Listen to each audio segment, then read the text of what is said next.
Well, hi everybody, it's Dean Philpott again, author of Stop Wishing, Start Winning, and welcome back to another episode of Where in the World is Dean? And today we're starting a brand new and exciting series called The 8 Forms of Wealth. And throughout the summer I had the privilege of studying one of Robin Sharma's programs called the 21-Day Challenge. And during this challenge that he brought to us in our program, he stopped and he started talking about the word wealth, and there was 8 points to the word wealth, and it really resonated with me so much that actually it's been a real game changer for me over the last few months. And I've just wanted to put together this little series based on my teachings and his teachings and share with you what I've learned, because again, if it's a game changer for me, there might be one idea that might be the positive game changer for you.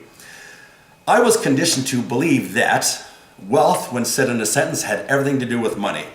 If I heard that somebody was wealthy, I just automatically went to that point where, oh, they have a ton of money, they can do whatever they want, they can buy what they want, be where they want, anytime they want.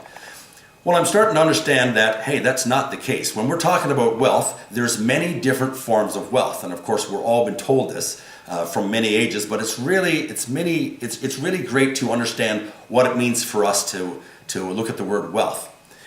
Now, one of the first forms of wealth that we're going to talk about is the inner life. Your inner life is absolutely a form of wealth. What does your inner life mean? It means what goes on right here. It means that we ultimately become what we think about. And your outer life, the life that you live, can be never any stronger or bigger than your inner life. So that just goes to show my statement. You ultimately become what you think about to be true.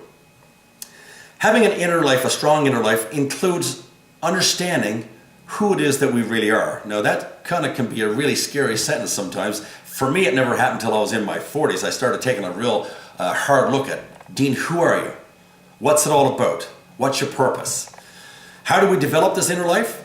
Well, I have a habit every morning of getting up at 5 a.m. and for the first 20 minutes of my day, I spend it in quiet solitude in my favorite chair in my house, and I go sit quietly, and it's called meditation. If you go into meditation and you have a certain thing on your mind, like, hey, what's my next career move? It's called contemplation.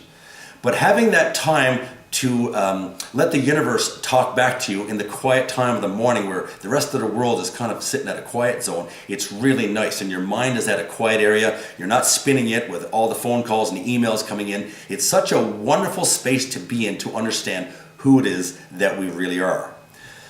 Self-awareness. Understanding that relationship that you have with yourself, being able to be non-reactive when it comes to a situation, and understanding that I'm going to start living from my higher side or my authentic self versus living out of my head and reacting to all the situations. This is developing your inner life. You must have a strong inner life before we can have a strong outer life. So understand that. So my challenge to you this week would be of a nature of sit quietly and allow God to start speaking to you in that manner where you have some answers that you're really looking for, and they're going to show up when you start to quiet your mind. Understanding that having a strong inner life can really cause equanimity in your life. And equanimity is that word that I just love to say, and it's the part of your life where it eliminates all the spikes up and you're all the way down. You get up in the morning and all of a sudden you're having a great day, so you're way up, but if something comes in and it's not so pleasant, you go all the way down. So when we're living this life of equanimity, it has this nice flow to it versus the spikes, and we get this equanimity brought into our life by having a stronger inner life. I just love this practice of meditation and being able to spend some quiet time alone and understanding who I am. Starting to breathe in and understand that the answers we have are within us. It's kind of like the intuition faculty that we talked about a couple weeks ago. So maybe make that a practice this week. Before you react to any situation that's going on, breathe it in. Let it go into your vortex and breathe it out slowly and understand that, hey, through this inner life that we're trying to develop, we have all the answers. So thank you very much for joining me. If you've enjoyed this video, please go to Philpott Seminars and hit the like button. And next week we're going to be talking about the second form of wealth. So just remember this week, as you go around this week, and all of a sudden you're really self-aware about how it is you're feeling about yourself and the inner side of you, the higher side, understanding that you're tapping into a new form of wealth within you. It's not about the money, remember. It's about a strong inner life.